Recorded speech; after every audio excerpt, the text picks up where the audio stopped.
Hoje o tema é forro de gesso e eu tô aqui numa obra pra gente ver tudo que a gente pode fazer com as chapas de drywall, inclusive.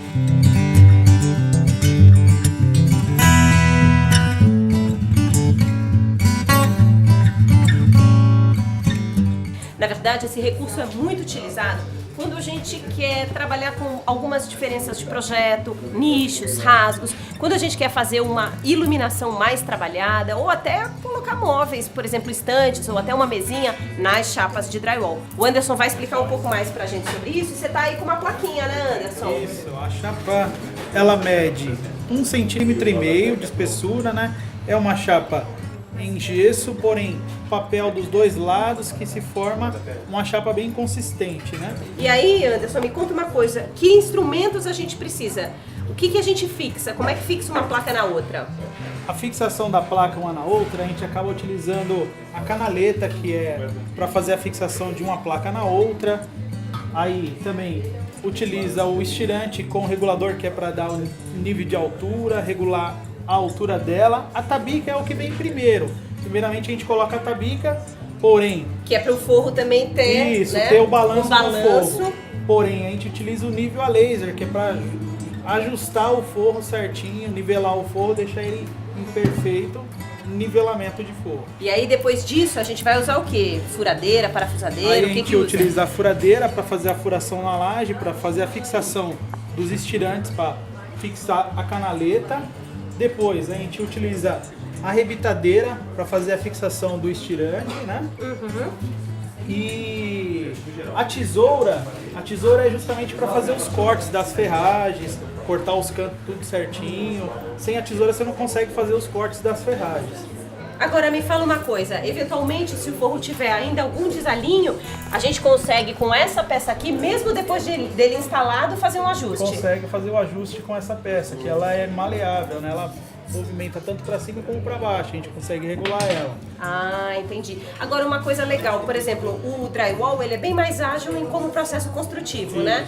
Você consegue fazer um forro, por exemplo, numa sala como essa, em quanto tempo? No máximo 2 a 3 dias, no máximo, nem isso. 2 dias dá para fazer um forro. E aí a gente tem que lembrar outros recursos que a gente vai usar também, né? E claro, sempre pensar nessa questão do projeto. Tudo que está sendo feito aqui já foi definido em projeto. Essas achuras rosas é tudo que vai ser feito de gesso e esse rasgo, por exemplo, ó, ele já está definido aqui. O projeto também é importante para o instalador saber onde vão os pontos de luz, os pontos de som, se tiver automação, tudo isso. Então está tudo definido no projeto. Pessoal, aqui na obra a gente está trabalhando na execução do forro de gesso. Então o que é legal a gente salientar? Essa etapa entra antes da colocação do piso, já que é um serviço mais sujo. Então a gente tem a montagem de cavaletes em cima do piso. Então é legal deixar o piso para depois da execução do forro. Toda a parte de infra já foi executada aqui. Então a gente fez a passagem dos conduítes para distribuição das luminárias e também a passagem da infra do ar-condicionado, de toda a tubulação de cobre. Aqui nesse apartamento a gente fez uso de um isolante acústico nesse forro. Então, entre a estrutura e a placa do drywall, a gente tem uma manta, né? Uma lã de vidro, que é um isolante acústico. O forro de gesso, além de possibilitar distribuição de iluminação, possibilita que a gente use lance mão de recursos estéticos também. Então aqui a gente bolou um rasgo no próprio forro, onde eu vou usar o recurso da fita de LED. Então eu vou ter mais um ponto de luz aí. O drywall a gente também pode trabalhar na parede, ao invés de trabalhar somente no teto. Igual, por exemplo, aqui a gente fez um projeto com o drywall utilizando os nichos. A ideia aqui vai ser trabalhar com os nichos como se fossem efeitos de iluminação. Então, por exemplo, nós delimitamos aqui cada marca onde vai ser feito um nicho.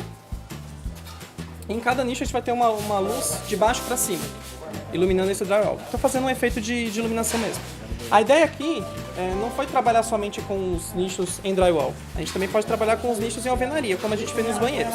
A gente também pode fazer nicho na alvenaria, que é um recurso importante para economizar espaço. Hoje os boxes são um pouco apertados, então com o nicho a gente não tem uma prateleirinha saliente que rouba o espaço do box. É importante saber se o condomínio autoriza esse tipo de abertura e é importante verificar a espessura que você tem para fazer a abertura do vão. Esse nicho a gente fez alinhadinho com a abertura da janela, mas se o espaço for maior, a gente pode fazer um vão um pouco maior e colocar uma prateleira dentro do nicho para delimitar mais espaço. E aí a gente tem que observar o tamanho da abertura para ver se os frascos cabem em pé dentro do nicho.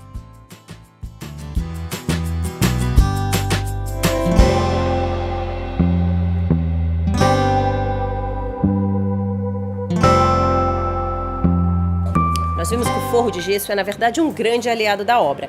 A gente pode fazer muitas coisas com ele. Nivelar a laje que está em desnível, a gente pode trabalhar com uma iluminação diferenciada, com detalhes de rasgos, com detalhes de sanca. A gente pode também esconder a infraestrutura de ar-condicionado, colocar caixas de som. A gente pode também usar esse recurso como divisórias, tanto na parte de paredes, quanto na parte dos nichos decorativos ou até móveis. Bom, além do forro, a gente pode trabalhar com o drywall nas paredes, escondendo a tubulação de água, escondendo a tubulação elétrica, na verdade um monte de coisas, além do partido decorativo, como o caso dos nichos que a gente falou. Se você gostou desse vídeo, se inscreve no canal, deixa o seu joinha aqui e nas próximas a gente vai falar um pouco mais de outras etapas de obra.